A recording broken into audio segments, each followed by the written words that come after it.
What's up everyone, how are you all? Today we are back with another blazing Naruto story. What if Naruto kills Tsunade? If you enjoy then please like, share and do comments. And also check the description to original creator of this beautiful creation. Naruto was making his way to Ichiraku's ramen when he spotted Sakura and Sasuke headed toward the training grounds with Kakashi. I wonder what they're up to. He thought to himself. I wasn't informed of any training, what are they doing? Naruto stopped and hesitated only for a minute and then took after them. He kept a short distance between them but one far enough away to not give himself up. When they all finally reached the training ground, he saw that they all just was standing there talking. He moved a little closer to hear what they were saying. I can't believe that we have to train today, just so we don't have Naruto on our asses. Sasuke was saying to the other two. Yeah, I know what you mean, Sakura said back to him. I just don't think he can keep up with us on our regular training, so I guess we just have to do it this way. Naruto's heart stopped and plummeted into his stomach. What are they talking about? I am more than capable of keeping up with them. I can beat them all, after all, I am going to be Hokage one day, believe it. He couldn't help but wish that what he could stop hearing what his so-called friends were saying. He had always thought that they were a true team. Now, you two, settle down. We all know that Naruto isn't strong enough to keep up with elite ninja like you two. So Sasuke, Sakura, I think it would be wise for us all to meet here on Naruto's off days to practice away from his ignorant eyes. Naruto couldn't believe he had just heard Kakashi-sensei say something so cruel. How can Sasuke and Sakura be considered elite ninja and I'm not? I helped defeat Haku and Zabuza just like them. I helped bring Granny back after mine and Jiraiya's fight against Kabuto and Orochimaru. I just don't get how he, of all people, could think that about me. Naruto sat dumbfounded after what he has heard. He didn't want to keep listening to what they were saying. He just started to get up when he heard something that he didn't think he would ever hear out of his so-called team's mouth. What are we going to do about that damn demon fox anyways? He heard Sakura say, and his heart cracked a little bit more than it had already in his life. I don't know, Sakura, Kakashi answered. I mean, there isn't really much we can do except try and control it. Crack, crack, crack. His heart was breaking and he didn't want it to. Naruto sat up and listened to what else was about to be said, fearing for the worst. And then, it was said, Naruto can't control the damn fox inside him, because the Dobi is a damn demon himself. Sasuke said, not knowing that they were being eavesdropped on. Break, shattered. Naruto's heart has shattered into oblivion. I don't want to hear it anymore. I don't want to hear it anymore. Just make it all go away. Naruto was screaming at himself for allowing to be close to people, knowing what they would all think of him in the end. He noticed then that his cheeks were wet and vigorously tried to wipe his tears away. He stepped back and he stepped on a branch. Freezing where he stood behind them, he saw three startled faces turn toward him and then saw his team's eyes go wide with understanding. He turned and fled, not knowing what to do anymore and not wanting to confront them as of now. His heart couldn't take it. He's a damn demon himself. Sasuke said to his teammates. He, Kakashi and Sakura were talking about Naruto. They had come to the training grounds on their day off to be able to train away from prying eyes of their fourth comrade. They needed it to be secret so he wouldn't find out and be able to stop them from training for what they were planning to do. Kakashi was about to start speaking when all three heard a snap behind them. Sasuke gasped and he as well as the other two turned around and saw Naruto behind them. What's he doing here, thought Sasuke. He shouldn't have heard any of this, did he hear? He looked at Naruto and saw that his Dobi's eyes were filled with tears of hurt and betrayal. Oh no, he did hear us, he had to have misunderstood what we were saying. Sasuke took a step forward and before he could say anything, Naruto turned and ran from them. Sasuke didn't hesitate a split second before he took off running after his friend. He didn't even bother to tell the other two what he was doing because sure enough, when he looked behind him he saw Sakura and Kakashi were right on his tail, looking as anxious and worried as he felt. He looked ahead and saw that Naruto had already gotten quite a bit far ahead of him, and that he looked like he was stumbling from how fast he was going. I think he heard us, Sasuke said to the other two, as they continued to press on after Naruto. And I think he misunderstood what we were saying. I agree, replied Kakashi, his tone full of concern and worry for the blonde boy ahead of them. I don't think this is going to end well, Sasuke mumbled to himself. What do you mean? asked Sakura, who just happened to overhear his mumbled lament. Sasuke didn't bother answering her because he himself didn't want to think about what it could mean, especially if they couldn't get his blonde Dobi to understand the situation. He felt a pang in his heart as Naruto's hurt-filled eyes flashed through his mind. We've got to make him understand that wasn't what we meant when we were talking about that damn fox. I have to. Sasuke kept his eyes on the boy in front of him, who seemed to be getting further and further away. Damn, how fast can he be? All of a sudden, right before his eyes, Naruto vanished into a cloud of smoke. It was a clone, Kakashi yelled, and as soon as he said it, Sasuke's heart dropped. Then where the hell is he? Sakura panted when they stopped to look for any clues as to where Naruto had headed off to. I don't know, Kakashi said to her. Damn it, I have to find him. I have to explain. Sasuke had a bad feeling about what was happening and what could happen. Sakura, you go check Ichiraku's. Kakashi, I think since you are the fastest and have those damn hounds, I think you should go check the Hokage monument and the Hokage tower. I will check his apartment and the rest of this area. If any of us don't find him in 45 minutes, meet back here, and we will figure out what to do then. Sakura nodded and took off toward the blonde's favorite restaurant. Kakashi looked at him for a moment and said, right, but if you find him, contact me with this. He pulled out a walkie-talkie and handed it to Sasuke. I have already given one to Sakura prior to our meeting, she knows to have it on channel 2. Right, Sasuke replied, and before he could say anything else, Kakashi disappeared into a puff of smoke as well. Third-person Naruto's perspective. After turning and running from his comrades, Naruto put his legs to the limit as he rushed toward his apartment. While he was running, he looked back and saw that his teammates were following him. Why in hell are they following me? They only think of me as an ignorant demon fox anyways. He knew that tears were still falling and making him stumble. One stumble caused him to go down. He used his special technique, Shadow Clone Jutsu, to make a clone of himself so he could use it as a decoy. He hid behind a store that he caught in his blind side. He used all the speed he could and dashed behind the building. He held his breath and was praying with all his might that it would work and he wouldn't be seen. Please let it work, don't let them find me, I don't want to see them. And by the grace of God, he saw them pass him at top speed. He waited about 5 minutes and then poked his head out and saw that they were gone. He knew it was working because he felt that the jutsu has not yet been broken. I don't have much time. I can't even begin to want to figure this whole thing out. I just want the pain to stop. My heart hurts so much. I just want to go where it doesn't hurt anymore, believe it. He thought to himself bitterly. He ran again at top speed towards his apartment, knowing that is going to be one of the first places they looked as soon as the jutsu was broken and they all found out the clone was just a decoy. He got to his door, opened it, stepped in, and shut it all within 3 seconds. As soon as the door closed, he slumped to the floor, letting all his tears and emotions out to the surface. He couldn't believe that the people he thought as his true friends and comrades only thought of him as stupid or a demon. He cried even more after remembering what Sasuke had said about him. He stopped abruptly, knowing what he must do, and knew he didn't have much time to do so.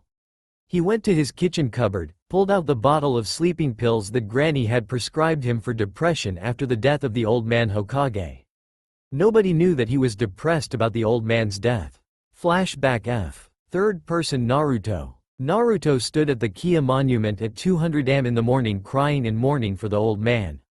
He was the only one to care about me, before Iruka came along. Even when I had painted the Hokage faces, he only scolded me a little, and told me that I was very good at stealth operations, and that I would become a great ninja one day because of this. He lamented about the old man. He just let his tears flow, knowing that no one would see him and even think of him as being weak. They better not even think that. He thought bitterly to himself. Third-person Tsunade. Unknown to Naruto, he was being watched. Behind him, Lady Tsunade was watching every little thing the blonde boy did. She was worried for the poor boy because she knew that he really didn't have anyone to depend on or voice his troubles to. She heard that Iruka was usually the one there for Naruto, but lately because of the attack from the sand, he had been sent on more missions due to security.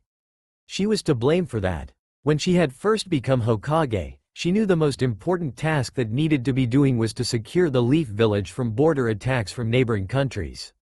When she first met the boy, she had unwisely chosen to insult the third Hokage in front of Naruto. By his reaction, Tsunade determined that the boy was really close to the third and he was probably the only thing close to a father or grandfather to the boy. After their long fight with Kabuto and Orochimaru, she healed Naruto and noticed certain things about him. He was a lot skinnier than she knew he should be and signs of sleep deprivation were apparent to her as well. She was wondering what was causing her now favorite blonde to be so weak physically yet be as strong as he was to defeat Kabuto and save her life. When she returned to the village, she learned more of Naruto's past from Jiraiya and Kakashi. She felt pity and sympathy for him. This Naruto was like the other two in her life that she lost after her magic kiss was given, as well as the necklace of the first Hokage. She did not want this boy to be lost to her too. So when she first had a chance, she started to watch out for the boy. Tonight, she was going to go to the bar and get her favorite sake. But then she saw Naruto walking by himself toward the monument. She decided to follow him. He just walked to the monument, stopped and stood and just stared at the monument. What could he be doing so late at night? He knows he has a mission early in the morning with Team 7, why isn't he sleeping? Then she remembered the signs of sleep deprivation she noticed earlier and now figuring it out, while she watched him at the monument. She put two and two together. Suddenly she knew she had to talk to the blonde, who was now like a brother to her. She stepped out slowly and walked toward him, noticing that Naruto still had unshed tears in his eyes. "Hey brat," she called. Naruto whipped around and stood frozen to the spot. "What do you want, old lady?" he asked her in a bitter tone, trying to wipe his eyes discreetly enough for her not to see, though she saw the movement all right. "Why the little punk," she thought. "I was wondering what you were doing here so late at night instead of being in bed sleeping. Getting ready for the mission I have assigned for you?" She said it with a little more annoyance than she had intended, but thankfully she saw that it did not deter the boy from looking at her straight in the eyes. "I need to be a little softer on the boy." Third person Naruto. "What the heck is the old lady doing here? What do you want, old lady?" he asked her bitterly, not wanting to have the sympathy he saw in her eyes. She flashed a look of annoyance and said, "I was wondering what you were doing here so late at night instead of being in bed sleeping, getting ready for the mission I have assigned to you." He heard the annoyance in her voice, but he was not about to look down or give any evidence of being apologetic. "I just came for a walk, that's all. What's it to you, Granny?" He knew he was just looking to get punched again, but he couldn't help it. He was in a little bit too much darkness to think about right or wrong right now. "Don't give me that load of bull, Naruto. I know you are here for Old Man Third. I know you haven't been sleeping or eating for that matter." He looked at Granny like she was someone who was from another planet. "What are you talking about? Of course I am eating. Though not a lot, and as far as sleeping, I will be honest with you and tell you I haven't been sleeping well since the attack from the sand. Why the heck am I telling the old lady this anyways? Now she will think I am crazy and have me sent to the hospital. Who cares, nobody knows what I am feeling anyways." He again was thinking bitterly to himself. "Naruto, I know how you feeling. The Old Man Third was almost like a grandfather to myself. I know you don't have many people besides Iruka and Team 7. I know what it feels like to have one of the few people you care about leave you. You're in a place where you don't think anyone else knows, but you would be surprised how many people felt sad and lonely after the old man died. You feel it even more because you were one of the only ones who actually had a deep familial relationship with him. He was there for you when no one else was, he almost spoiled you." Tsunade told him gently. "Damn. Well, she might actually be someone to rely on sometimes in this kind of situations. Actually, now that I think about it, Shizune did tell me something about her lover and brother dying after the magic kiss she gave them. Maybe she really does understand me." "Okay," Naruto said suddenly. "What the hell am I supposed to do about it then? I can't sleep, and yes, of course you're right. I haven't been eating, well, not as much as I should anyway. Nobody has noticed except you. Nobody in this village actually cares about what the little demon kid is going through, and that's enough. Naruto, not everybody thinks about you like that, and those who do should just go and slap themselves because it is not true. I know of at least 20 people who care about you, and even though they might not see you having a tough time, they would be there for you when you yourself tackle to them about your problems. It's a two-way street, Naruto." She died off for a minute, and Naruto stood there feeling puzzled. Where did this lady come from? Naruto, I am going to give you some sleeping medicine. It's strong but it should help you with sleep. And since you'll be sleeping, you will then be able to eat, okay brat? He looked up at her and thought, man old lady, where have you been all my life? You are really starting to be a very likable old hag. Oops, I better not call her that, or I will clear across the village in 2 seconds. Ha ha ha. Thanks Granny, I really appreciate you being here to talk to me and help me out. He told her. He watched as she dug in her purse and pulled out a scroll, unsealed it with jutsu and handed him a pill bottle. Now be careful with these, they are strong. Only take 1 pill every night with a glass of water or milk. It will help you rest and get back on track. If they don't work, come by the Hokage's office and we will go from there. Thanks Granny, Naruto replied. End flashback. He looked at the jar of pills and thought to himself, Granny said that these were really strong and that I should only take 1 at night. Maybe if I were to take the whole bottle, it might let me sleep for a very long time, like eternity, and I would have to deal with this whole life of mine anymore.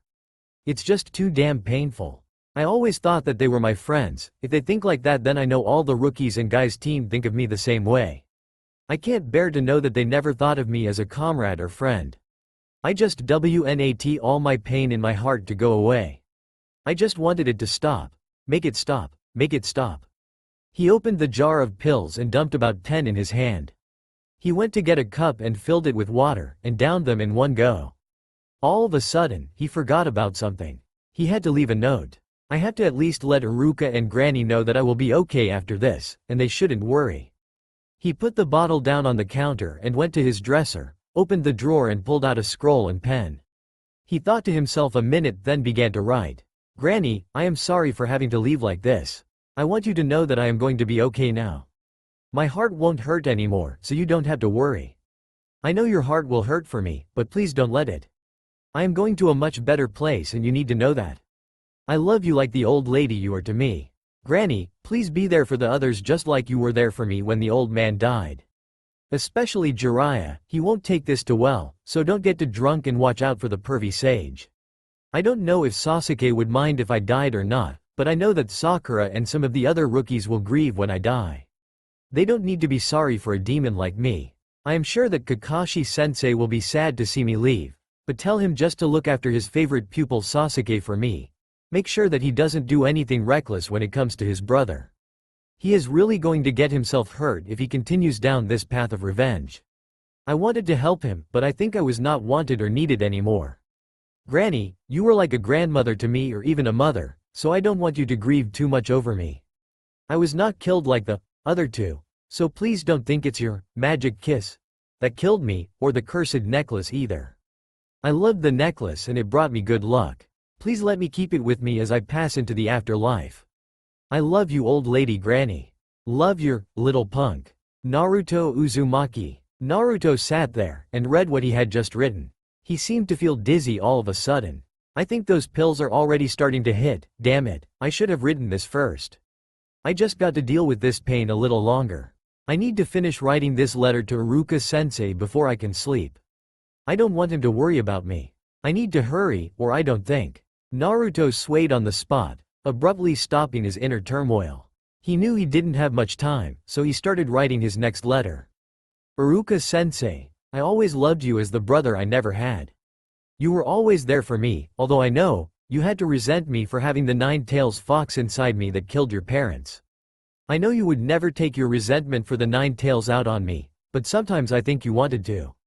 Because you know, just like me, you had to grow up without a parent's love. So I know you pretty much sympathized with me. I know you cared for me in the only way you could.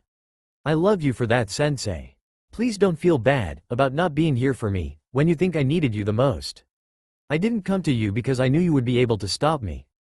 Please don't stop your missions and your sensei job at the academy for me. I know there are a lot of others that need you to look after them. Please don't feel bad for me, Iruka-sensei. I was glad that I found you and that you taught me and saved me from myself. By the way, I think that Kakashi-sensei likes you. Love the little brat. Naruto Uzumaki. Naruto sat there, feeling dizzy again after he wrote his letter to Iruka-sensei. He suddenly dropped the pen and fell to the floor from the chair he had been sitting on. I feel really heavy, damn it. He struggled to stand up and in doing so he spotted the opened pill bottle on the counter. I need to more. The pain isn't going away, it's not going away.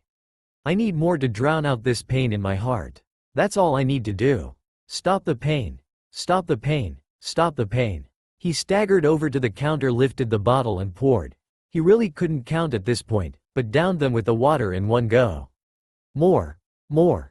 Stop pain. Stop pain. More. Stop. Stop. He dumped more into his hand and struggled to down those. He was starting to feel really sick and heavy. He grabbed onto the counter to steady himself, as he prepared to finish the entire bottle. All of a sudden Naruto heard a resounding pound on his front door. Damn! Who the hell can that be? He tried to clear his thoughts just a little. Pound, pound, pound. Naruto tried hard to force his voice out to ask who it was, vaguely already knowing who it was. He couldn't seem to get his voice from his throat. Who? Shut up, pound, pound, pound.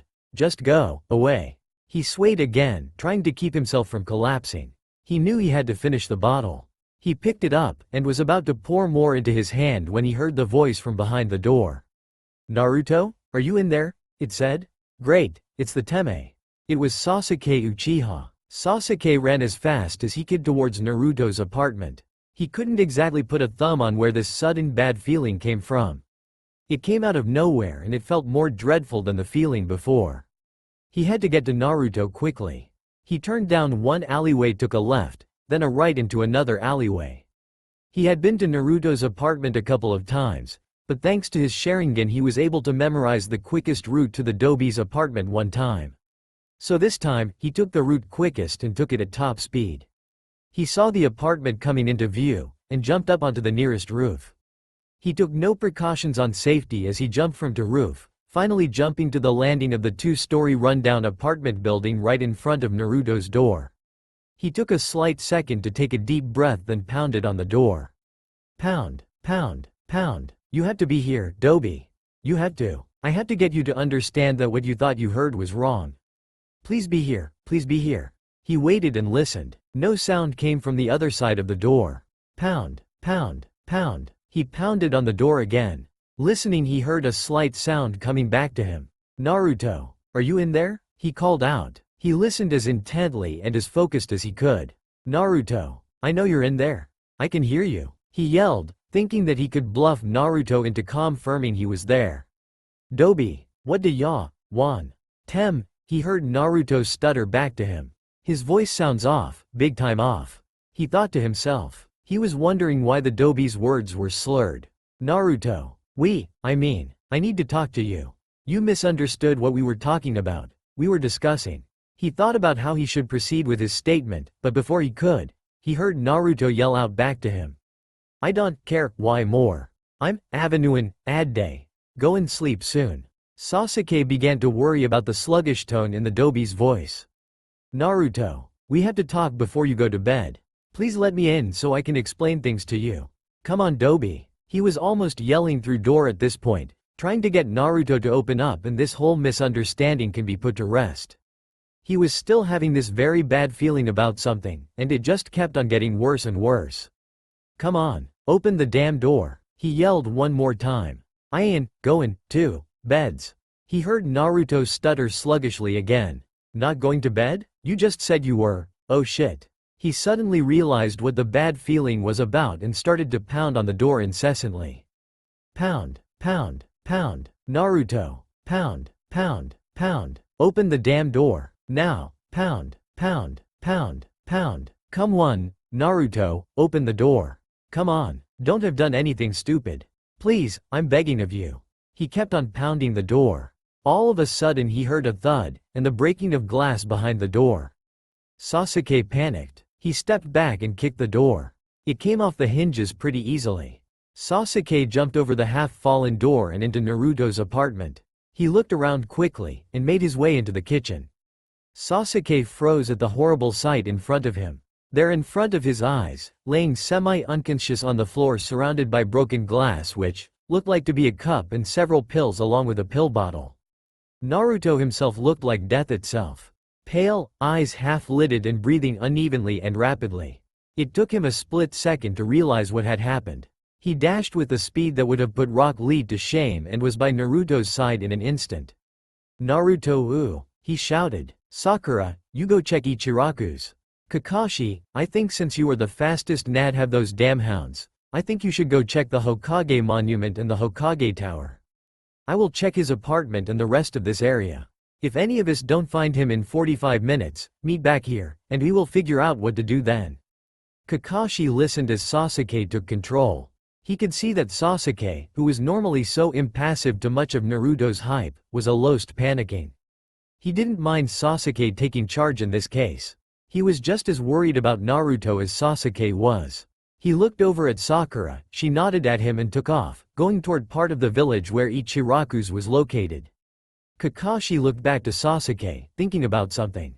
I think he is right, I need to get started. Naruto, please be alright, we will find you. But I need to give Sasuke the other walkie-talkie. I was able to give Sakura hers before this whole thing came to fruition. He looked back at Sasuke. Right, but if you find him, contact me with this. He pulled out a walkie-talkie and handed it over to the other boy. I have already given one to Sakura prior to our meeting, she knows to have it on channel 2. Right, Sasuke replied to him, looking like he was wanting to leave that very second. Might as well head off now, I have a feeling though this is not going to end well. I heard what Sasuke muttered and I believe it. Well, got to go. Kakashi stepped back, hand signaled and broke his own shadow clone jutsu. Back at the original Kakashi, he took in all what had happened. Oh damn it, he said aloud to himself. He put down his favorite book Make Out Tactics and stood up. He put his thumb in his mouth, bit down to draw a little blood. Then he reached into his shuriken pack and took out a certain scroll. He undid the string and threw it out in front of him. Sasuke was right about somethings. I am the fastest of us right now, and I do have the hounds. He put his thumb on the scroll, and quickly yelled, summoning jutsu, 8 ninja hounds. All of a sudden in a big puff of smoke, 8 ninja hounds were seated in front of him. Hey Kakashi, Pakun said to him before he was able to say a word. Always the first to talk, Pakun? Kakashi thought to himself. What's up? Pakun asked. I need you all to look for Naruto, up at the Hokage monument. We have to find him as quickly as possible. Kakashi told his comrades. He noticed that Pakun started to look a little worried. Right, we can do that for you. But what happened to the knucklehead? Pakun asked, showing a slightly more worried expression now. How do I explain this in as little time as possible? We really need to find Naruto. Kakashi thought for a second to himself. Well, Sasuke, Sakura and myself were meeting to train away from Naruto so you would find out about the secret mission we were going on. We mentioned the demon fox and other things, and well, Naruto, he. Kakashi stumbled at the end, hoping Pakun would get the hint. Ah, okay, got it. Well, we're out of here, we will let you know if we find him. Pakun said, and with that all the hounds disappears with a gust of leaves. Now, I will go look over at the Hokage tower and surrounding areas. Sheesh, why the hell am I telling myself all this? I know I have to find him. That Naruto, he was always good at hiding, he started to think to himself as he ran toward the Hokage tower. I remember when he painted the Hokage faces. I couldn't believe nobody saw him until it was already done and the paint had dried. He is always so hyperactive. Kakashi continued toward the tower while looking this way and that for clues as to see if Naruto had come this way. So far nothing. I think Naruto heard me call Sasuke and Sakura, elite ninja, and I think that must have hurt him as well. Damn it. That's not what.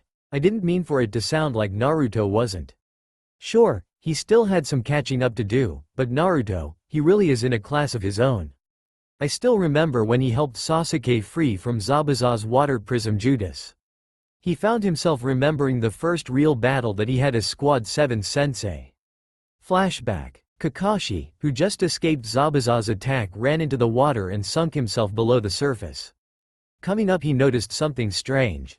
This isn't normal water, it's dense, heavy. He thought to himself. Just before he could get himself out, Zabuza appeared behind him. Fool, he heard Zabuza say and was shocked at what he heard next.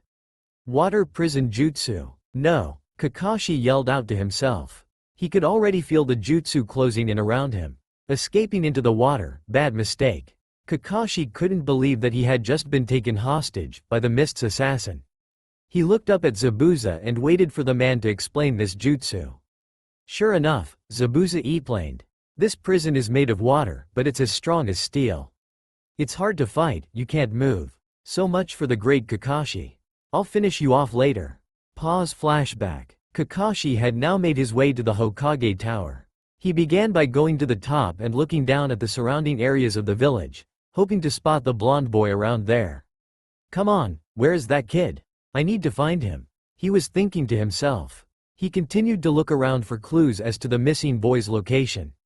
He couldn't seem to concentrate well, though he knew he had to.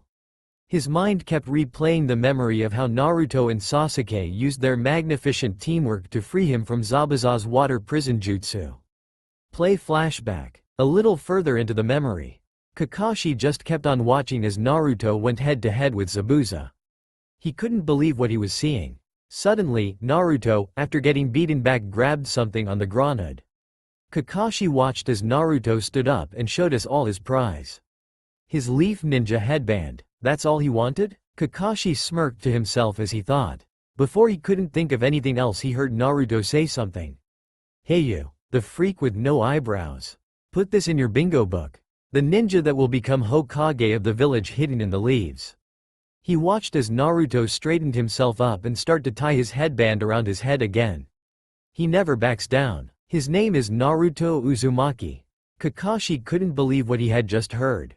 Naruto. Kakashi watched as Sasuke and Naruto started discussing something, and then all of a sudden Naruto turned and said, "Alright guys. Let's go wild." Kakashi, still being stuck in the water prison, watched on carefully. Big words for such a little man. You think your plan's gonna keep you in the game? He heard Zabuza say. Ah crap, what are you doing? He yelled at his 3 students. I told you run. This fight was over the moment I got caught. Now take off. He was beginning to get desperate. Your mission is not to prove how brave you are, it's to save the bridge builder. Stay on mission. He watched as Naruto looked back and discussed something with the bridge builder Tsunade. Both Naruto and Sasuke then turned around to face off with Zabuza. Alright, you hear that?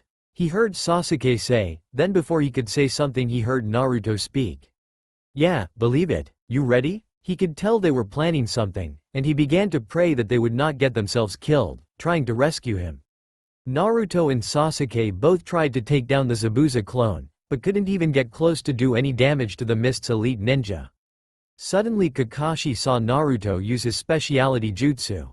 Shadow Clone Jutsu. He heard Naruto shout. All of Naruto's clones descend and tackled Zabuza to the ground.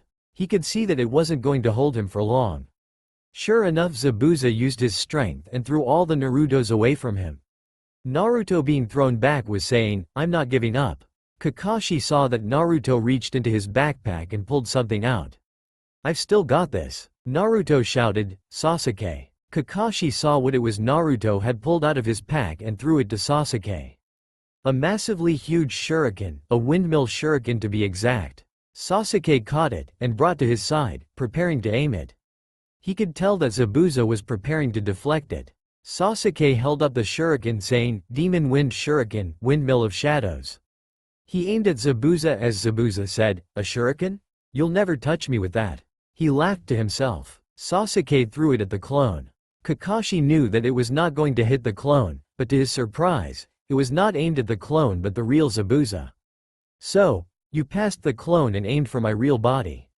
Smart, Zabuza said as he watched the windmill shuriken come at him. But not smart enough. And to Kakashi's terror, Zabuza caught the shuriken with his free hand. Zabuza was about to smirk at the boy when he as well as Kakashi noticed the other shuriken behind them. A second shuriken in the shadow of the first, the Shadow Shuriken Jutsu. He heard Zabuza exclaim as he watched the struggling Zabuza. He was shocked that Sasuke and Naruto could pull that off. But just as the second shuriken was to hit Zabuza, Zabuza dodged it by jumping over the trajectory of the shuriken. I told you a shuriken can't touch me. Zabuza yelled at Kakashi's students. Damn, Kakashi thought to himself. I think that really could have worked, but... Kakashi stopped thinking as he saw that the shuriken that now had gotten behind Zabuza saw it transform back into Naruto. Naruto threw the kunai at Zabuza. Knowing now that Zabuza couldn't dodge this one, was waiting for the jutsu to be broken. And just as he thought, Zabuza couldn't dodge it and ended up letting go of the jutsu, releasing Kakashi to deal with him again. End flashback. At the time, I was really surprised that Sasuke and Naruto could work together as well as they did. Kakashi was still remembering the time. I mean, that is only something Naruto, the #1 hyperactive knucklehead ninja of the Hidden Leaves, would come up with.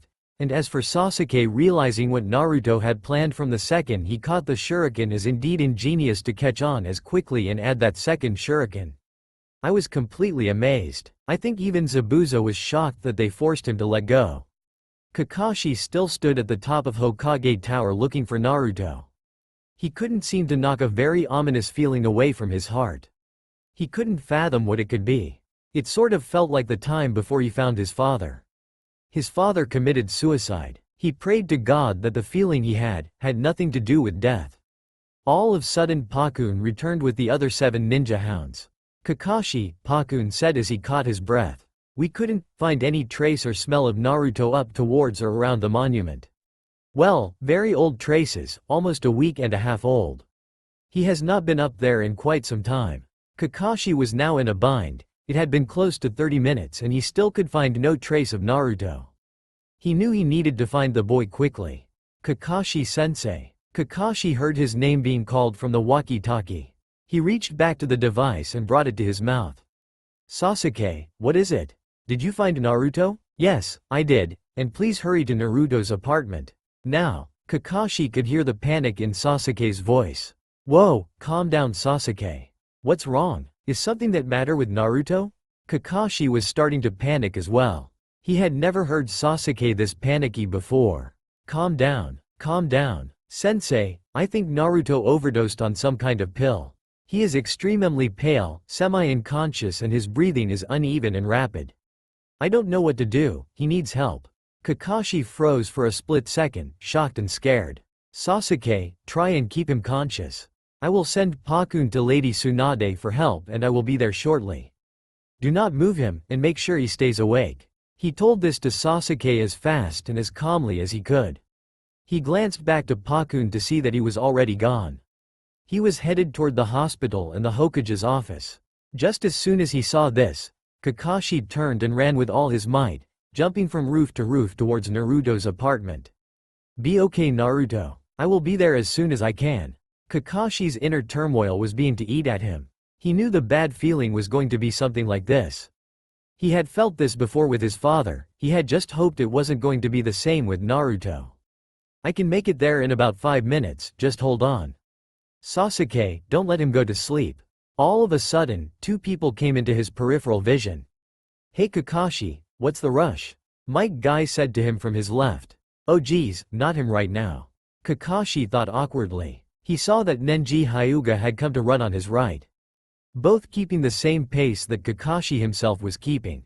Kakashi-sensei? He heard Neji say. What's wrong? Kakashi thought about it for a second, and decided to tell them, knowing that they could help in some way.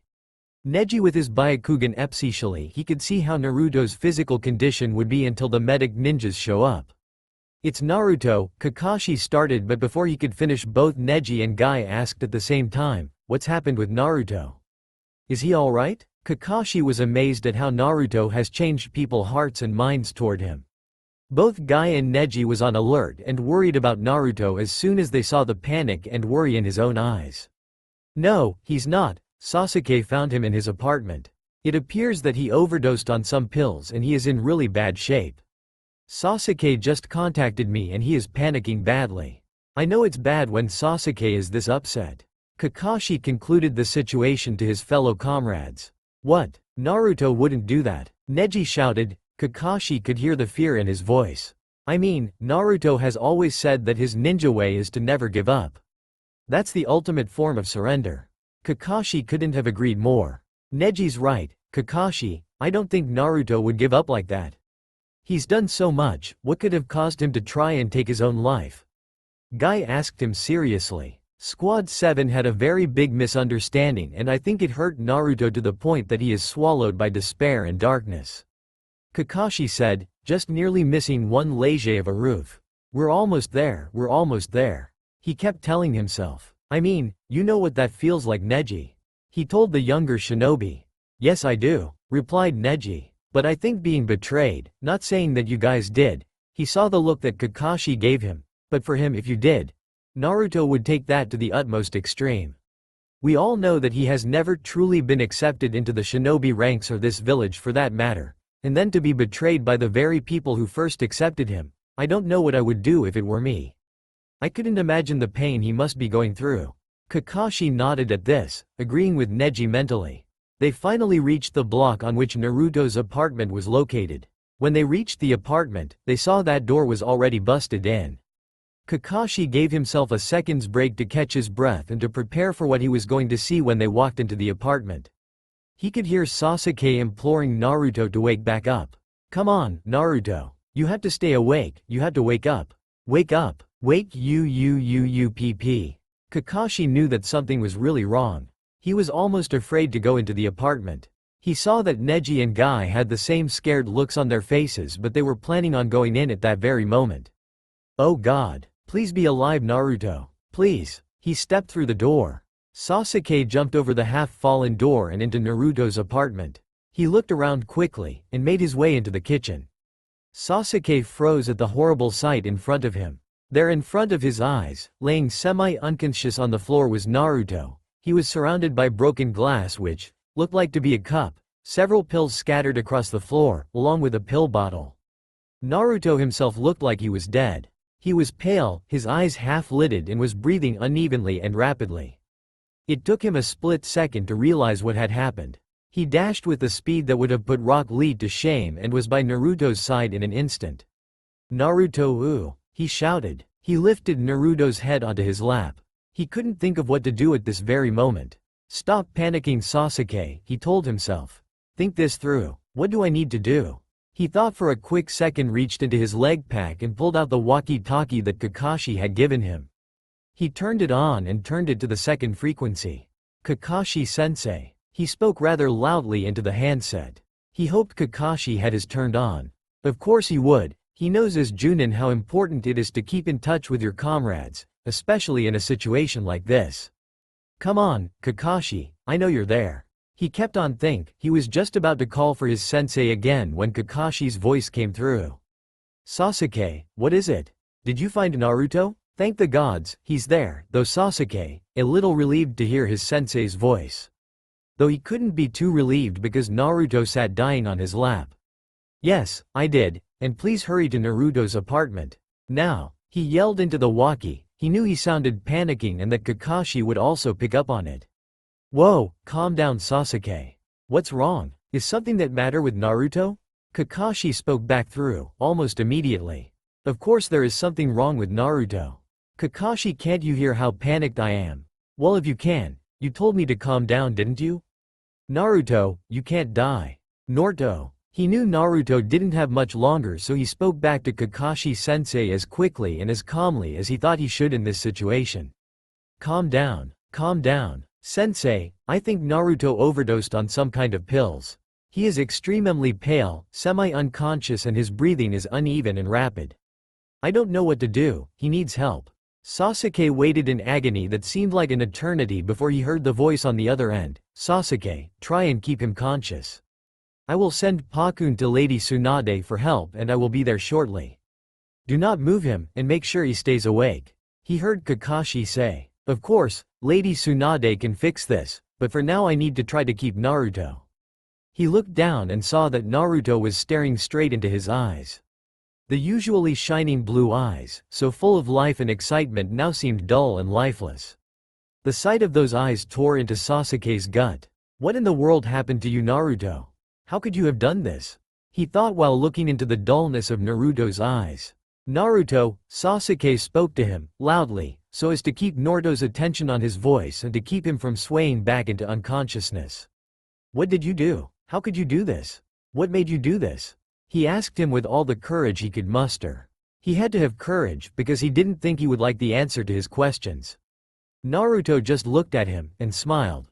How the hell can you smile at a time like this? He was shocked to say the least at Naruto's smile.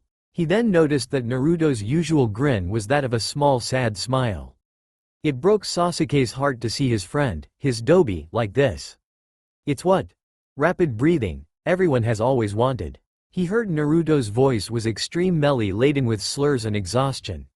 What? Sasuke thought. He needed to keep Naruto awake, so he only nodded for the boy to continue. Naruto looked at him and heard the very thing he didn't want to hear from Naruto's mouth. Even you though. I was a demon. That could never be controlled. Naruto started rasping badly and tears came into his eyes. I know what everyone thinks of me. They all know that I am the nine-tailed fox's host. They all shunned me. But then, Iruka-sensei, Sakura, Old Man Third, Kakashi-sensei, Jiraiya, Granny Tsunade, all the other rookies and guys, and you, all accepted me. Or at least I thought you guys did. Sasuke noticed that Naruto's breaths were becoming more shallow. I don't think he needs to talk anymore, it's wearing him down even more. I just need to keep him awake by me talking to him. Sasuke thought. Naruto, he began, looking down to make sure that Naruto was still looking at him and paying attention and not falling back into the darkness. I know a lot of people resent you for what you are, but not any of the people you just named think of you like that. None of us despise you. We have all accepted you because of you. How strong and full of exuberance and strength. You might be a doby sometimes, but you always overcome anything that is thrown your way. You always keep that pathetic grin on your face and lift everyone's hearts and spirits. Sasuke knew he spoke the truth. He knew that every person that Naruto had named off saw him as a good friend and a great shinobi. He knew that Naruto changed a lot of these said people for the better. He looked down at Naruto and saw that same small smile was on his face again. What could make you look like that, Dobi? It's the truth. Sasuke couldn't keep from thinking. He could feel hot tears sting the corner of his eye. Naruto let the smile falter and spoke again. Sasuke. You know that's not true. Did you know the villagers used to beat me up every year on my birthday? Sasuke couldn't believe it. The villagers? If that's true, then why do you still want to protect them all? He couldn't even fathom what Naruto's been through in his young life. He paused his inner dialogue as soon as remembered Naruto was still talking. They used to, until I defeated Neji in the final exam of the Chunin exam, then they just became scared of me. Me, the one who swore to become Hokage and protect them. But I know, they just wanted me to disappear, just like my so-called teammates wanted. Naruto broke off and started to cough. Sasuke knew Naruto didn't have much longer. He looked at Naruto and felt the tears stream down his face. How could I not see how much agony you have been in all this time? I didn't know how much you have been suffering all this time. Why didn't you tell someone? Why didn't you tell me? Wait, so-called teammates? Sasuke just realized how much the words that were spoken in his meeting with Kakashi and Sakura had devastated the boy and finally pushed him over the edge and made him try to kill himself. Naruto, he shouted at the blonde. How could you think that any of your teammates wanted you to disappear? It's ludicrous. We all want you there as our friend and our ally, our comrade. Don't you see that? Sasuke noticed the look Naruto gave him. It was one of mistrust and sadness. If that was true, Naruto cut himself off again with a great coughing fit.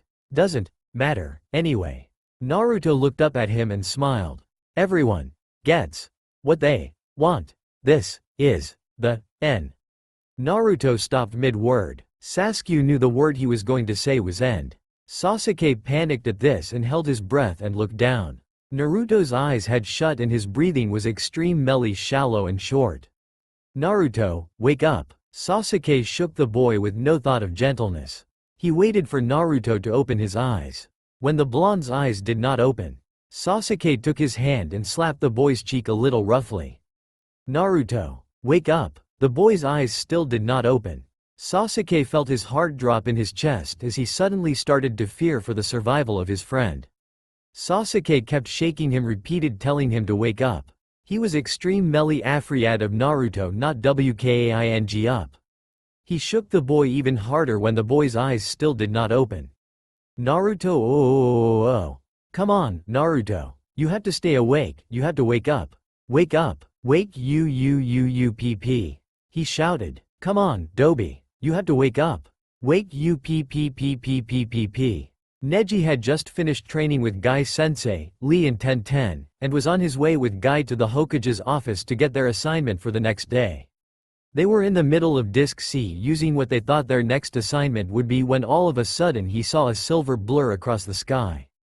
Neji looked up quickly and saw that Kakashi was sprinting at top speed across the rooftops. He looked to Guy and saw that he had an extreme expression of worry on his face and knew something was up. "What's up, Guy-sensei? Why is Kakashi hurrying like that?" he asked his sensei. Guy looked back at him and said, "I don't know, but I know Kakashi, and when Kakashi's chakra is like that, and he is running at top speed, I know something is wrong. He's not my longtime rival for nothing." Even though Neji knew that Guy was making light humor, he could still see the edges of worry and concern in his sensei's eyes. Suddenly he himself started to get worried. He fought hard against this dark feeling he suddenly felt. "Guy-sensei?" he asked suddenly. "Do you want to follow him and see what's going on? I suddenly get a bad feeling myself." Guy looked at him with a mere look of relief. "Yeah, I think we better." Double-time Neji. Neji would almost complain about his sensei's overzealous nature, almost. He would have, if not for the growing panic in his heart and mind. What could have gotten into me? Something must have happened for Kakashi to act like that. And it must definitely be bad if Guy can feel it. What in the world is going on? He was thinking to himself. Suddenly Guy took up to the roofs, and in a split second Neji was by his side. They were both picking up speed and getting closer and closer to the figure sprinting ahead of them. He and Guy closed the distance between themselves and Kakashi pretty quickly. Turns out that Guy-sensei's training can help a bit, even if it is a bit out of control. Pretty soon Guy was on one side of Kakashi and he was on the other. "Kakashi-sensei?" Neji called to the copy ninja. "What's wrong?" "It's Naruto," Kakashi said. Neji's heart skipped a beat as his mind started charging with fear. He asked Kakashi the same thing as Guy at HTE same time. "What's happened with Naruto? Is he alright?" He looked to the other side of Kakashi and saw that there was a little bit of fear and panic in his eyes. Kakashi answered them. "No, he's not. Sasuke found him in his apartment. It appears that he overdosed on some pills and he is in really bad shape. Sasuke just contacted me and he is panicking badly. I know it's bad when Sasuke is this upset." Kakashi concluded. "What? Naruto wouldn't do that," Neji shouted. Neji could hear the fear in his own voice. "I mean, Naruto has always said that his ninja way is to never give up. That's the ultimate form of surrender." Neji couldn't believe it. Naruto couldn't have done that. Before he could say anything else he heard Guy agree with him. "Neji's right, Kakashi, I don't think Naruto would give up like that. He's done so much, what could have caused him to try and take his own life?" Guy asked him seriously. Neji saw that Kakashi's good eye was a little bit sad. What could have happened? Neji thought about it, because he had never seen Kakashi act like this. Before he could think about any further he heard Kakashi answer his sensei's question. "Squad 7 had a very big misunderstanding and I think it hurt Naruto to the point that he is swallowed by despair and darkness," Kakashi said to Neji and Guy. Neji noticed that Kakashi had just nearly fell missing one laje of a roof. We're almost there," Neji kept telling himself. "Come on Naruto, you can't have been serious. How could you do this?" Neji screamed out inside his mind. Then suddenly it made sense to him when he heard Kakashi tell him, "I mean, you know what that feels like, Neji." Neji was shocked, but then agreed. "Yes I do. But I think being betrayed, not saying that you guys did." Neji saw the look that Kakashi gave him. "But for him if you did, Naruto would take that to the utmost extreme. We all know that he has never truly been accepted into the shinobi ranks or this village for that matter, and then to be betrayed by the very people who first accepted him, I don't know what I would do if it were me. I couldn't imagine the pain he must be going through." Kakashi nodded at this, agreeing with Neji. Before Neji knew it they came into view of a rundown apartment building that he knew to be Naruto's. They jumped across the last couple of roofs before landing on the landing. Neji was at Naruto's apartment door along with Kakashi and Guy-sensei.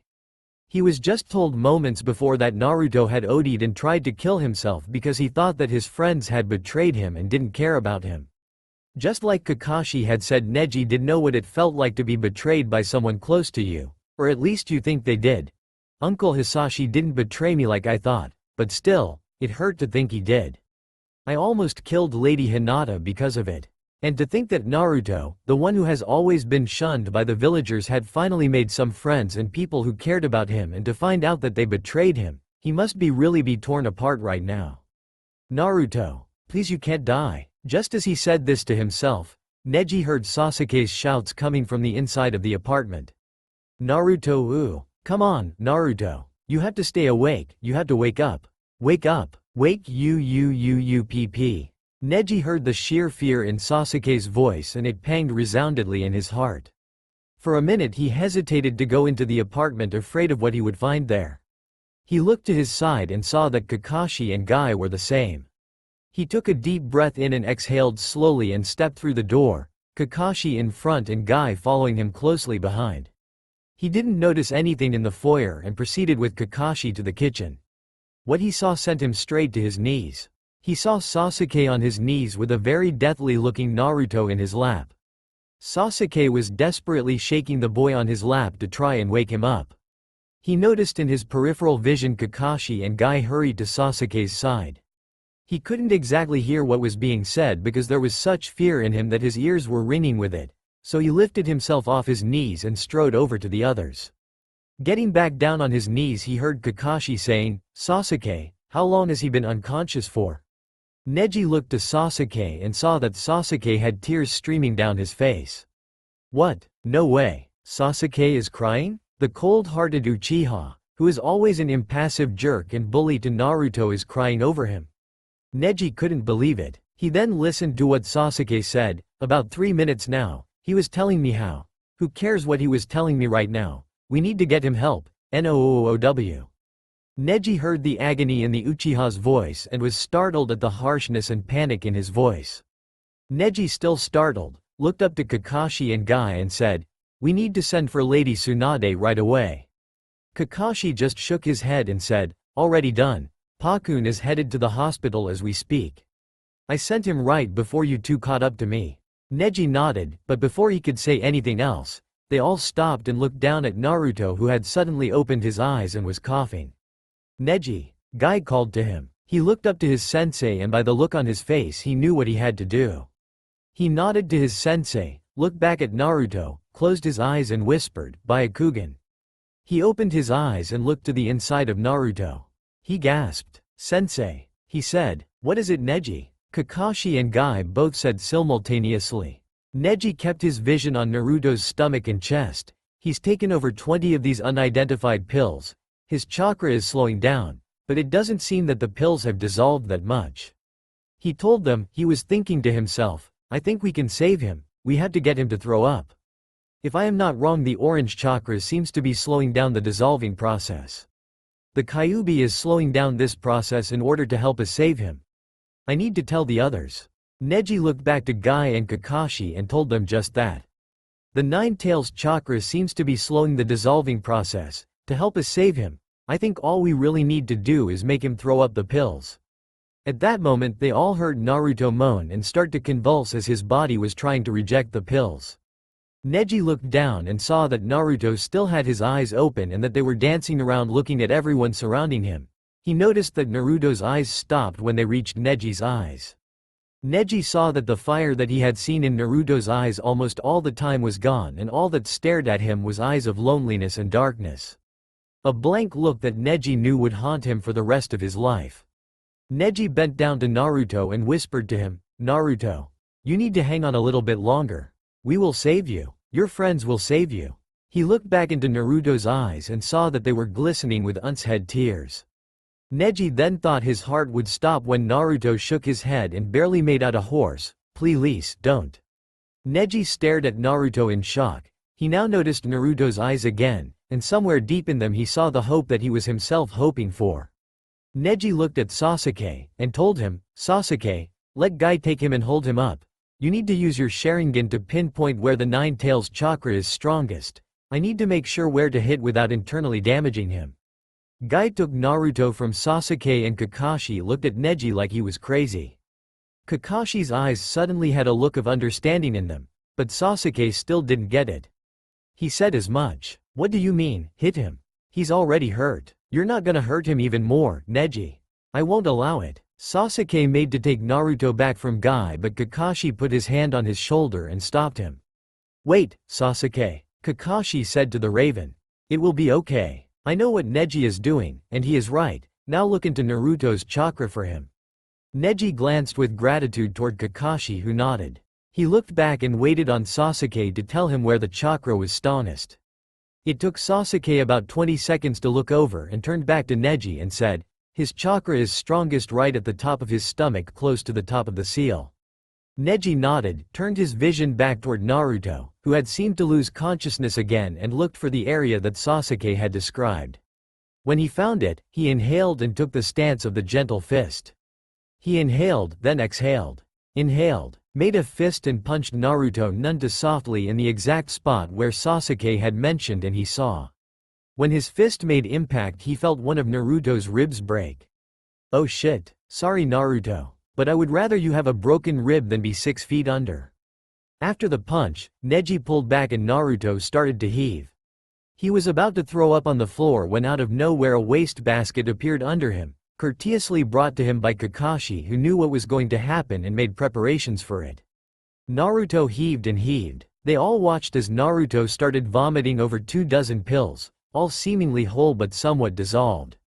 Naruto kept vomiting. This went on for about 3 minutes, and Neji thought he might have made a mistake in the strength that he had hit Naruto with. Suddenly the sounds of throwing up stopped and Naruto sagged against Guy. Guy lowered him to a sitting position, having Naruto rest his back on his chest. Naruto moaned and groaned in pain and then shook his head and looked up.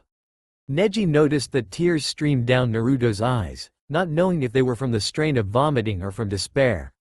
Naruto's eyes looked at everyone and then landed on Neji's. Neji looked at Naruto and saw that he was glaring at him. Neji didn't understand why Naruto looked so mad, when they had just saved his life. Before Neji could say anything, a bunch of voices came from outside the apartment. Neji knew it had to be Tsunade-sama and Shizune. Sure enough, after a couple of minutes in came running Tsunade and Shizune. To his surprise though, right after they entered, they were followed closely by Sakura, Tenten and Lee, as well as Shikamaru and Asuma-sensei. "You see Naruto, you are loved by so many. How can you think that no one cares for you? You've changed so many of us. We are all grateful to you. Especially me. If it were not for you, I would still be on my path of darkness. You really saved me." And before he could finish his inner praise to Naruto, he was suddenly pushed aside by Tsunade, who bent down to look at Naruto. "Naruto," she called to him. Neji saw that Naruto looked at her and tears started streaming down his face. Tsunade looked up curiously at Kakashi, then Guy, and then finally to me. Neji knew what she was wondering. He knew she had been told that Naruto was in very bad shape, but here now, Naruto was awake and seemed a little angry. Before she could ask, Neji answered her question. "I used my Byakugan and saw that the Nine Tails chakra was slowing the dissolving process, so he got Sasuke to pinpoint the strongest area of chakra with his Sharingan, and then I used the gentle fist and struck him and made him throw up the contents, which as you can see are in the waste basket just in front of him." Neji concluded and glanced at Naruto, whose eyes he noticed had gone blank again. "Oh Naruto." Tsunade nodded at him with a look of utmost gratitude and then looked back at Naruto and felt his neck for his vitals. "Well, brat, what do you got to say for yourself?" Third person Naruto's perspective. Naruto looked at Tsunade and then glanced around the room. He noticed that Sasuke was still by his side, Tsunade was in front of him, Guy-sensei was behind him letting him rest on his chest. Kakashi stood beside Sasuke and Neji. Beside Neji was Sakura, who had tears in her eyes. Behind Tsunade was Shizune and behind her was Tenten with tears of her own. Lee, who looked like he was furious but also had eyes full of his own tears, and Shikamaru, who had a look Naruto had never seen on the lazy ninja's face before. It was fear and something else that Naruto couldn't make out. Naruto couldn't understand why so many people were here. Why are they all here? They don't care. I bet they are disappointed that I didn't die. Well, maybe not Neji. He saved me. They can't all care about me. Can they? Well, brat, what do you have to say for yourself? Naruto heard Tsunade's voice a little as it sounded garbled from his ears ringing. He looked back to Tsunade and grimaced. He tried to look at her with anger, but when he tried he flashed back to the memories as to why he would try to kill himself in the first place. He felt the pain all anew again and started to sob. He saw that almost everyone in the room was startled by his tears of torment and agony. Tsunade looked at him and frowned. "Naruto, what's the matter?" Naruto shook his head and took a deep breath. He looked at her and then up at Neji, and yelled with the best of his ability to make it clear, but his voice was extremely hoarse from all the coughing and vomiting. "Why?" he sobbed. "Why did you save me? Why couldn't you have just let me die? Why did you even come here? You all want me gone anyways. The damn ignorant demon fox. The stupid ninja who has no right in the shinobi ranks. The 9 tails who attacked the village. The boy who shouldn't be alive. The monster who needs to be killed. That's all I am to this village. Why? The whole room was in dead silence. This is such a drag. How in the world did I get here again?" Shikamaru thought to himself. Shikamaru finds himself running along with Tsunade, Shizune, Sakura, Tenten, Lee and Asuma toward Naruto's apartment. Flashback. Shikamaru and his sensei Asuma were walking along a corridor going toward the Hokage's office to turn in their report for the mission that they just returned from. Neither he nor Asuma were speaking, they were too caught up in their own thoughts. Thoughts that consisted of the information that they had learned on their mission. Troubling information. Information that might hold a lot of trouble for the Hidden Leaf and one blonde hyperactive knucklehead ninja. This shouldn't even be happening to that kid. He was thinking to himself. Naruto shouldn't be put through this. Naruto is. Well, he is annoying, yeah, but nobody should deserve what those monsters of Orochimaru and Kabuto have conspired to do. Especially Naruto. He has always been so annoyingly happy and bright. Sure, he has his flaws, who doesn't? But Naruto. Wait, except for being annoying, he really doesn't have any. Well, I don't know. This is such a drag. But I am a little pissed that they think they can try and do that on Naruto. Nobody in the Leaf will ever let that happen. Especially Lady Tsunade. I don't think. He was so into his own thoughts that he failed to recognize that they were in front of Lady Hokage's office door and that Asuma-sensei had stopped, so as always observant as Shikamaru as he stopped along with him without realizing it. What shook him out of his stupor was Asuma's face. It looked almost panicked. Shikamaru then attuned his ears to what was being said on the other side of the door. "My lady, we have problems," he heard. It was Sakura's voice. Shikamaru noticed that Sakura's voice was panicked and high-toned, meaning something had to have happened. "What is it, Sakura?" That would be Lady Tsunade, thought Shikamaru. He waited for a minute, listening to Sakura's response. "Well, Naruto saw us when we were training for that mission that you gave us. We didn't know he was watching or listening, so he heard some of the script that was given us and he must have misunderstood." "My lady," he looked so hurt. He heard Sakura give a small sob. But before he could think of anything she continued. "I've never seen him look so hurt, but right after we spotted him, he took off. Of course we followed him, but after about 15 minutes of chasing him, damn. They couldn't catch him after 15 minutes, whoa. Damn, that would be a drag." Shikamaru thought, thoroughly surprised at Naruto's platitude at getting away and stealth. "We found out it was a freaking clone. We wouldn't have known otherwise if the jutsu didn't break. This has got to be bad," Shikamaru thought. He turned to look up at Asuma and see what he had to say about this eavesdropped-on conversation. But before he could ask his sensei about it, he heard Sakura shriek and Tsunade gasp. Before either Rhe or Asuma knew what they were doing, they both rushed into the office to see what trouble had been sprung. When Shikamaru came through the door with Asuma right on his tail, they both saw Tsunade and Sakura along with Shizune all standing around the desk, both with panicked looks, all focusing on the window. He glanced at the window and saw that there was a ninja hound on the other side. The hound was pawing at Tei's window. Asuma went over to the window and glanced out as to see the hound more clearly. "Oh hell," Asuma said, "it's Pakun, Kakashi's ninja hound." Before anyone had a chance to say anything else, Tsunade pretty much took over from there. "Asuma, let him in. If Kakashi sent him then, well. I don't, just let the dumb mutt in here." Shikamaru blanched. Tsunade must be crazily mad and worried right now if she calls a ninja hound a dumb mutt. She's usually very respective Torad's fellow ninja. Rather they be human, cat, hound, snake, toad.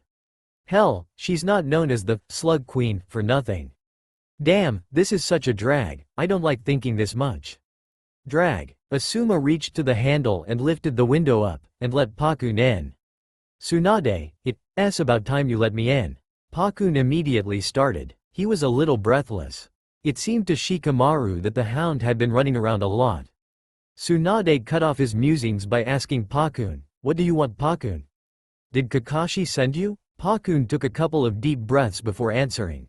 When he answered, it stopped Shikamaru's heart dead. "Yeah, he did. It's Naruto. We were all searching for him all over the village. When we couldn't find him, we reported back to Tsunade.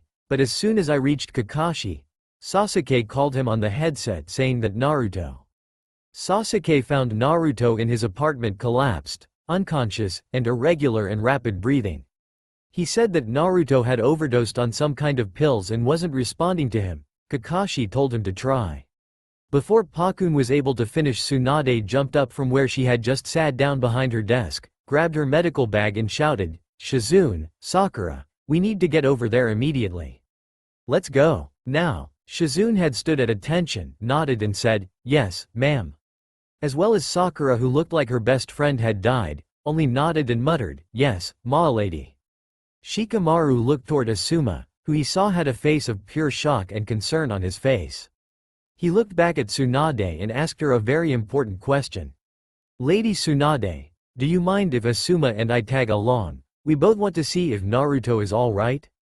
She paused from packing a few medical essentials and glanced up at them both. Shikamaru knew that she saw the worried looks on both their faces and simply nodded her assent. Before anything else was said, the door burst open and in came Tenten and Lee. They both looked a little worried as well. They must have heard what was said about Naruto. Knowing Lee, he would be there for Naruto whenever, the whole power of youth thing. What a doctor. Well, maybe not. Naruto will need all the help he can get. I just want to know what sort of script had Tsunade given Squad 7. Lee looked all around the room, then nodded. "Yes, I see now. Hokage, we would like to come along as well. Our youthful friend needs all the help we can give him." "See? What did I say?" Shikamaru thought. Yeah, poor Naruto. Why would he do that? He heard Tenten say. They must not have heard Sakura's statements. I would really like to know. Before he could finish his thought, he was interrupted again by Tsunade. Apparently she was giving a few orders to Shizune and then took off out the window. End flashback. He, Asuma, Sakura, Lee, Tenten and Shizune were all following Tsunade at a very fast pace towards the other end of town, to Naruto's apartment. They were halfway there when Lee came up beside him, easily matching his pace, and asked, "Why do you think Naruto would do that?" Shikamaru glanced sideways and saw that Lee was very worried. He almost had tears in his eyes, Shikamaru noticed. He also noticed that although, being a short ways back, that Tenten was listening intently to the just started conversation.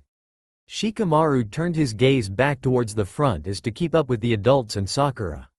He shrugged and replied to Lee's question. Well, apparently, Kakashi, Sasuke and Sakura were given a mission without Naruto knowing, being told to keep it private. Well, they were also given a script, and they were practicing it when Naruto overheard them. Whatever he heard them saying hurt him somehow, and you probably heard what Pakun said, so. He lead off, giving Lee and Tenten time to digest what he had just said.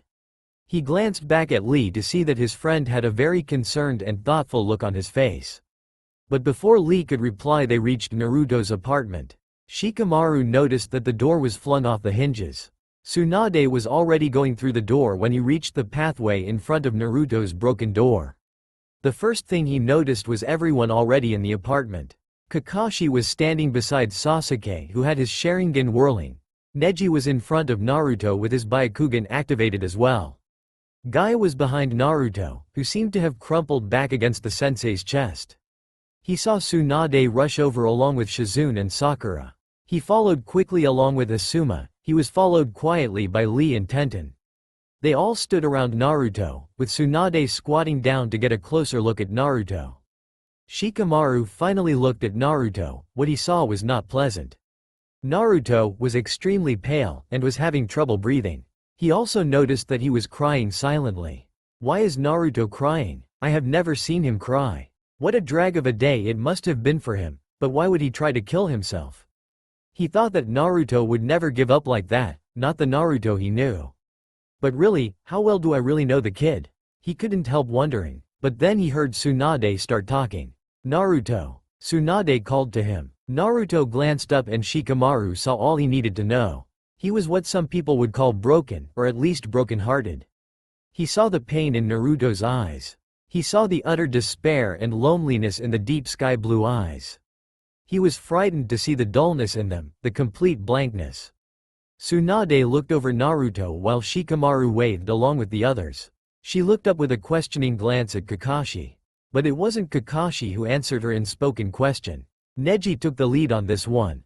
"I used my Byakugan," he started to explain, and saw that the Nine Tails chakra was slowing the dissolving prose. So he got Sasuke to pinpoint the strongest area of chakra with his Sharingan, and then I used the gentle fist ADN struck him and made him throw up the content, which as you can see are in the wastebasket in front of him. Shikamaru was impressed by Neji's quick thinking. He glanced around the room and noticed the broken glass and pills scattered about the floor. He glanced at the wastebasket, curious as to how many pills Naruto had taken, but not curious enough to look in the wastebasket, for fear he may get sick. He looked all around the apartment, and his eyes settled on the table as he saw a piece of paper on it. But before he could move an inch he heard Tsunade yell at Naruto. "Well, brat, what do you got to say for yourself? Geez, Lady Tsunade, know when to yell and be gentle." Shikamaru thought when he saw Naruto flinch at the Tsunade's forceful question. Naruto glanced around and confusion showed on his face. It's almost as if he is wondering why everyone would show up. Maybe he thinks. But Shikamaru again never got to finish his thoughts because this time he heard Naruto say something that to Shikamaru would make him realize how much he really knew the kid. "Why?" He heard Naruto sob. "Why did you save me? Why couldn't you ahvejsut let me die? Why did you even come here? You all want me gone anyways. The damn ignorant demon fox. The stupid ninja who has no right in the shinobi ranks. The Nine Tails who attacked the village. The boy who shouldn't be alive. The monster who needs to be killed. That's all I am to this village. Why?" Naruto was still passed out as Tsunade stood up and took the note from Shikamaru's hand, and read the note. Everyone saw the different expressions in her face as she read the note. From anxious, to sadness, to anger, back to sadness. By the time she was done reading the note she had tears in her eyes. She just shook her head and closed her eyes and handed the note to Kakashi. Everyone watched the same things happen in Kakashi's face that were apparent with Tsunade. The letter was passed to all those around. Everyone went from feeling anxious about Naruto's condition to worry, then to sadness and shock. Everyone seemed to be perturbed about their realization of their favorite blonde's pain. How could anyone go through this much, and hide it as well as he did? Asked Neji. Most eyes turned to the prodigy as their own conclusion was similar to his. How could we not notice? Asked Sasuke. Everyone then turned to look at the usually indifferent Uchiha. When Sasuke noticed that all eyes were on him, he looked at Naruto and continued, "The three of us who were with him the most didn't even know anything was this bad. I knew that some of the villages resented him because of the fox, but I didn't know they did things to him and that they hurt him this much." He paused in his thoughts for a minute, then glanced at Kakashi and Tsunade and continued with a very widely held question. "Did you know, Kakashi? Tsunade?" Tsunade looked confused, and then shook her head. "I am just like most of us. Knew there was some resentment for the little brat, but nothing this extreme.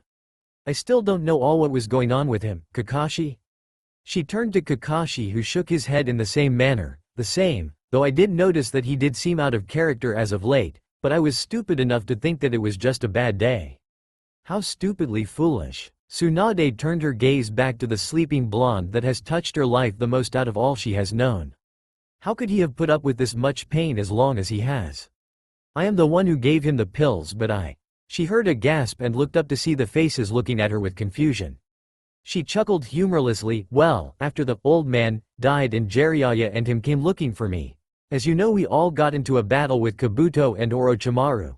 He was severely injured and I healed him. As I noticed that his body showed signs of malnourishment and fatigue." She paused and looked around to gauge the others' reactions. As she predicted, they were stunned and shocked. She continued, "When we got back to the village, I found him wandering around past midnight and followed him. He ended up going to the third's grave and he broke down there. I confronted him and he told me that he had not been sleeping at all since the old man's death and hasn't been eating either." More gasps from around the room. So I gave him the pills but warned him that he should only take one as they were strong. If I had any idea that he was like this I wouldn't have. I wouldn't. She felt tears running down her cheeks. And then felt an arm around her shoulders and realized that it was Shizune's and her eyes were wet as well. Neji thought about the information he had just learned and came to a question that he knew most was thinking about. What exactly happened to him? He saw most were confused about the question. He reiterated, with the villagers. What happened with the villagers to make him hurt and be in this much pain? It must have been bad for him to give up, when he is the only one I know who would never give up. Neji was growing frustrated. He just couldn't believe Naruto had been this hurt and in pain that he would try to take his own life. Before anyone could voice their many theories of Hte Blonde's pain, Sasuke interrupted and said, they used to beat him. Everyone, and that means everyone, gasped. Shikamaru turned to Sasuke, an angry glare showing towards him. You knew? Shikamaru sounded pissed. Sasuke shook his head. No. I didn't, not until I was trying to keep him awake and he told me. How far those beatings went? I don't know, I couldn't even imagine, but I. Would you shut the hell up, Teme? Came a weak voice from below them. They all jumped at the suddenness of the voice and looked down at Naruto. He was struggling to stand up, but was stopped by the hand on his shoulder. Naruto looked up and saw that Neji was trying to keep him still and sitting. He waved his hand at Neji's hand to swat it away, but it was done in futility because his hand was caught by Shikamaru. Hey Naruto, how are you feeling? Shikamaru and Neji said at the same time. Naruto looked between the two and scowled. I would be better if you didn't save me. And what is this that you guys want to know what happened between the villagers and me? He looked up at everyone's face and they all nodded. He took a deep breath. Well, let's see, what caused the bad blood between me and the villagers? Oh, I know. He let the tension rise before continuing. He hated being blunt like this, but he finally knew he needed to tell them just what he had been through.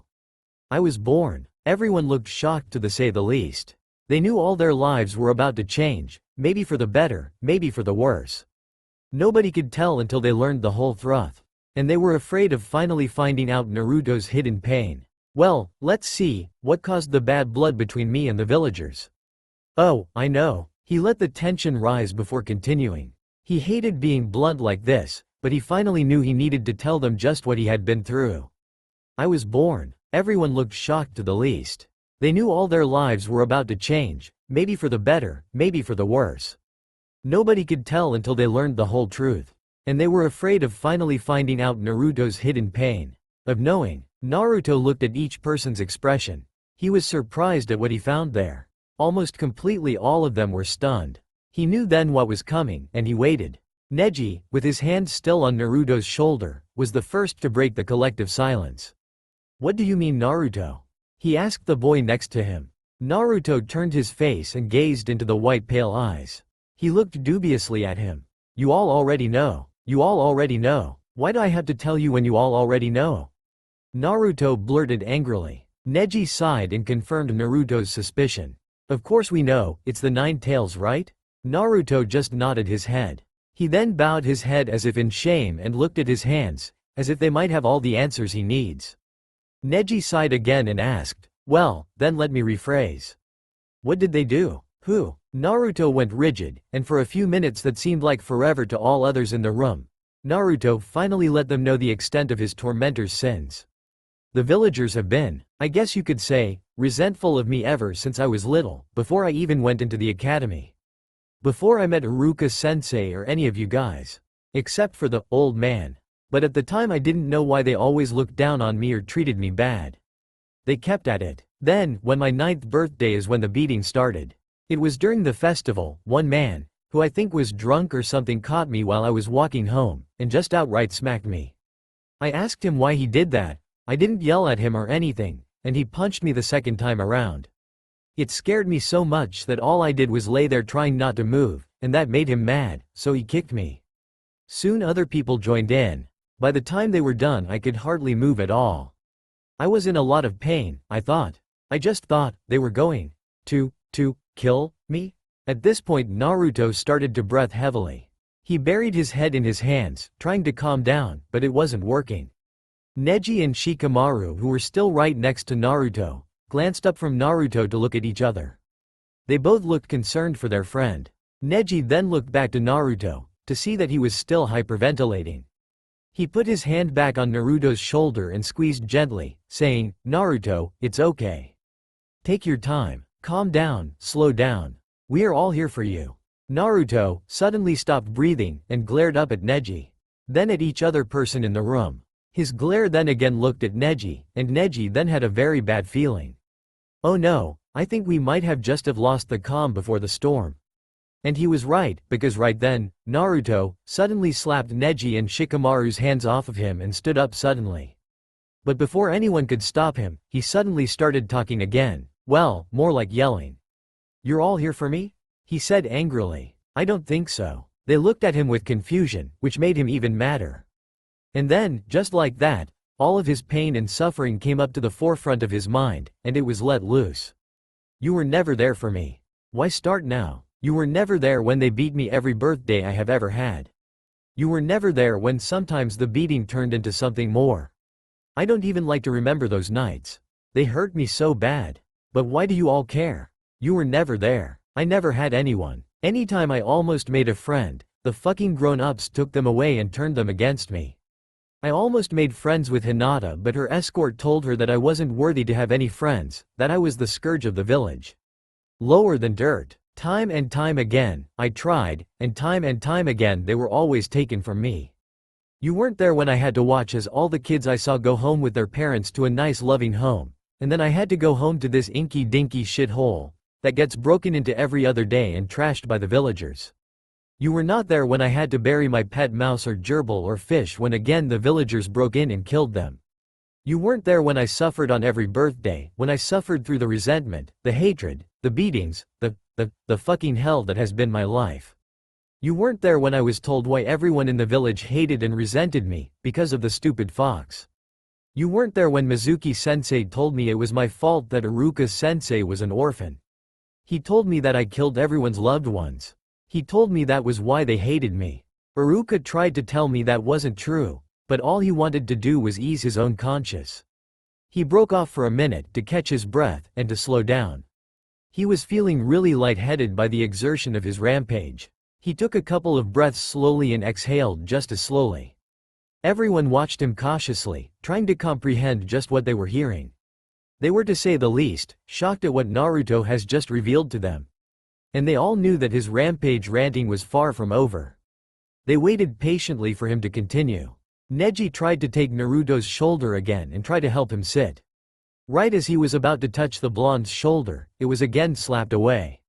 Neji flinched at the sting, but he did not get annoyed or angry at the suffering boy in front of him. Neji saw that Naruto was swaying slightly, so against his better judgment, which he rarely went against, except when Naruto was involved, he went to steady him. Naruto knew that Neji was just trying to help him from falling. He knew himself that he was swaying and he knew that he was dizzy. But for the life of him, he didn't want Neji to touch him, let alone anyone else for that matter, and he made himself clear. "Don't touch me," he yelled at Neji as again he slapped the long black-haired man's hand away. This caused him to stumble, but he caught himself. "Naruto," he heard someone on his right exclaim. He looked to his left. Shikamaru had an annoyed look on his face, but his eyes were that of a saddened man. "Naruto," he said again, more gently, "please let us help you. You can't blame us for." But before he could finish, Naruto growled.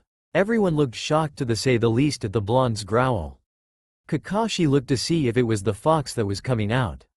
But when he saw the blonde's blue eyes, he visibly relaxed, but stiffened again, and Naruto finally continued his rant. "Don't blame you? Don't blame you?" he exclaimed angrily and bitterly. Most heard the bitter and thought they understood where the boy was coming from, being mad at the lot of them for not being there, but again, they were gravely mistaken as they heard what Naruto had to say next. "Of course I don't blame any of you. You idiots already know I am to blame. I have always been to blame.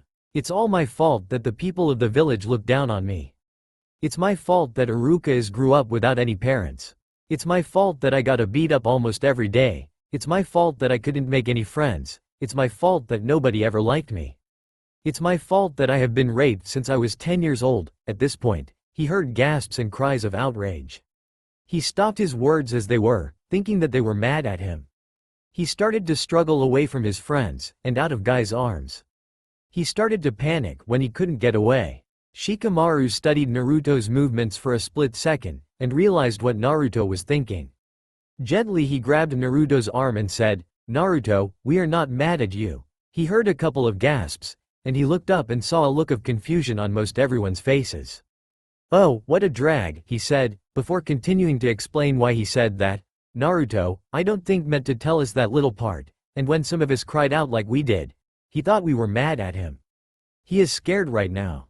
Neji looked back at Naruto after Shikamaru's explanation, and felt sorry for the way he cried out. "Naruto," he called gently to the panicking boy in front of him. Naruto shook his head and kept on breathing hard. "Naruto," Neji said again, "you need to calm down. We are not mad at you. We are mad at the fact of what you said. Please calm down." All of a sudden Naruto went limp in Guy's lap.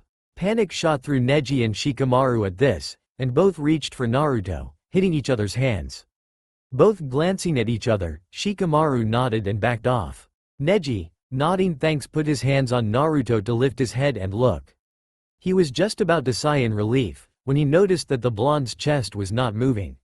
"Lady Hokage, Naruto isn't breathing." As soon as the words were out of Neji's mouth, Tsunade rushed forward, as did Shizune and Sakura. The two latter kunoichi stood directly behind Tsunade to await any order that would be given, if any, but also to keep watch over the older woman's shoulder. Tsunade took Naruto's body from his resting place on Guy's lap and out of Neji's hands. She gently laid him down on his back on the floor. She was worried. She didn't know if it was just the hyperventilating that caused him to pass out, or some unexposed symptoms caused by the overdose. Whichever, neither was going to be good on Naruto's small frame. She lowered her head and rested it on the blonde's chest to listen to his heart. It's thready and labored, missing beats. This is not very good. She went over his symptoms in her mind. Once she figured that it was a combination of her two options, she went straight to work to get Naruto breathing again. "Shizune, I need you to do respirations. 2 breaths every time I tell you," she called to her assistant. As she expected, Shizune was at Naruto's head in an instant, poised to do her lady's bidding. Tsunade then took both her hands and threaded her fingers together to make one big fist. Then she proceeded with chest percussions at a steady rate of 1 per every 3.5 seconds. She did this for approximately about 5 times, then called out to Shizune to give breaths. Shizune then proceeded to do the breaths, 2 at a time, until the next time Tsunade told her so. When this had been going on for about 5 minutes, everybody in the room was getting worried. Tsunade the most. She was starting to panic herself, and she was scared. She was scared that the blonde boy that she had come to know like a grandson of her own was not responding to the procedure, but she was not going to give up. As soon as she declared that to herself, Naruto began to sputter short breaths in and out. Tsunade sighed in relief. She heard all the other sighs around the room as well. It seemed like everyone had been holding their breath. She peered over to the Naruto's eyes to see if he would wake up. Much to her dismay, it seemed like now he was sleeping. Well, she started, keeping her focus on Naruto, but speaking to the rest of the people around her. "It seems like this is where it is going to come to a close for now. It seems he passed out due to the stress of his outburst and the overdose. I don't know when he will wake up, but hopefully soon. I think She paused for a second, contemplating on where to keep Naruto. She didn't want to put him in the hospital, especially after what she heard about the villagers, plus the fact that Naruto's dislike of hospitals was well known. She didn't have a clue what to do with him. She knew she had to put him somewhere where he felt safe and comfortable, but where? During Tsunade's inner struggle, Neji, with his serious observational skills, had realized what the problem was and took a risk. "Lady Hokage, if you need somewhere to put him, so where he feels safe and comfortable, I think he could come to stay at my estate. My uncle Hisashi doesn't have a problem with Naruto. In fact, he believes he owes him a debt of gratitude for what happened at the Chunin exams." Tsunade looked to Neji thoughtfully, but before she could come to a decision, Shikamaru spoke up next. "Same here, Lady Hokage. Naruto should feel safe at my house. You know very well that my father and mother hold no resentment towards Naruto or the Nine Tails. He would be welcomed as well." Tsunade again was going to contemplate the situation when another person spoke up, claiming that Naruto could stay with him, But this person was the least one to be expected to say anything. Old lady, he can stay with me. I know you want to let him feel safe, and maybe I or our teammates wouldn't be the best choice for him to wake up to, though, since we are responsible for this, especially me. He broke off there for a minute to take a calming, steadying breath. I think he should stay with me at the Uchiha compound. And I speak for Team Kakashi when I say that Sakura and Kakashi will also be there for when he wakes up. We need to be responsible for him, as he is our friend. He looked to Sakura and Kakashi after he said this to confirm that what he said was all right. Both of them nodded enthusiastically. Well, Uchiha, that is a little unexpected, coming from you, Tsunade said with a sad but genuine smile on her face. However, I do not agree that this is your team's fault, not at all. The entirety of this tragic situation, I believe that we are all to blame, and I don't think any one of us or the others among us not here right now will disagree. However, since it was the actions of your team, no matter whether it was intentional, real or not, that spurred Naruto's actions, I don't think it is wise for him to be waking up to you three right now. Sasuke, Sakura and Kakashi all winced at this and glanced down to the pale form of Naruto. Tsunade wasn't going to hold this against them, because it was necessary for the mission that she had assigned to the three, and so, it was also her fault for this, for not giving any warning to Naruto. But now she had to think about what was best for the brat. She looked to the remaining people among them, and she made her decision. Neji, she said to the long raven-haired young man. He looked to her and waited for her to continue. So she did. I think it would be best for Naruto to stay at your estate with your uncle and cousin Hinata. Everyone knows that you hold high respect for Naruto, as well as Hisashi apparently, and everyone knows that Hinata crushes on Naruto. She chuckled at this, as did everyone else in the room. If only he knew, Neji said, looking around at all others in the room. They looked to him for further elaboration. He sighed and gave them all a sad smile. If only he knew that he had so many friends, which are willing to go to any lengths to protect him. I don't think he would have done this. He paused for a second for them to comprehend what he said and to deny it if they so wished, but he knew they wouldn't, so he continued. The actions he took tonight are not like him at all. I wonder exactly how much pain that we haven't discovered today is still left in him. He needs to know that we are all his friends. All the rookies as well as the adults in our group. Who spoke next was a surprise to everyone. What are you talking about, brat? He does know. Everyone turned to look at the new voice in the room. There in Naruto's window was Jiraiya. Tsunade sucked in a breath at the sudden and unexpected entrance of the Toad Sage. She didn't know he was even around these parts, let alone in the village. Of all things, for him to come back to? This is going to eat at him for a long while. Before she could finish her thought process, someone spoke. What do you mean he does know? Sakura asked, irritated. She didn't see how that was even possible. He just told us that we were never there, and if we had been that we could have prevented this from even happening. How do you know, erg? She faltered in her speech and grew silent, still staring at the old pervert. Others were also waiting for his response, also curious as to how he could know this. Well, let's look at Naruto's character for a minute, shall we? He asked everyone, and they all nodded, trying to follow along with where this was going. Jiraiya continued, what is the one thing that is constant about him? Take the mission his team took to the Hidden Rain village. When he thought Sasuke died. Or when in the Chunin exams he rescued Sakura and Sasuke from the snake Orochimaru, and then he protected this whole village from Gaara of the Sand. Why? What did he always say when he protected you all? Everyone was quiet for a moment to ponder this, when all of them had an epiphany. Everyone was about to answer, but one person beat them to it. We're his friends. It was Sasuke who said it. Though everyone was surprised that it was Sasuke who said it first, it was not a surprise as to the answer to the sage's question. He always protects the people he cares about, Sasuke continued. I should know better than anyone, but how does that mean that he knows we're his friends? I mean, he wants to be our friend, but how does he know that we're his friends? If that were true, he would have told us what the hell was happening to him. He would have. It's because you're his friends that he didn't tell you. Jiraiya exclaimed loudly, loud enough to cut off Sasuke's tirade. Think about what I just asked you. Now tell me, with the way he wants to protect everyone, including the villagers, do you really think he would want you all to be exposed to this kind of horror that is his everyday life? Though, heaven forgive me, for I myself did not know the true extent of the villagers' resentment and treatment of him. Everyone again was silent to comprehend hissy words. After a few moments of silence, Neji stepped forward, taking the initiative. He bent down to start to pick up Naruto under the shoulders. Shikamaru, knowing what he was doing, bent down to help him, to put Naruto on his shoulders. I think it's time that we get him settled at my place. Neji said, then smiled as he continued, I don't think it is very comfortable lying on this hard floor. Everyone smiled sadly and nodded. Tsunade stood after watching Naruto being settled into place on Neji's back.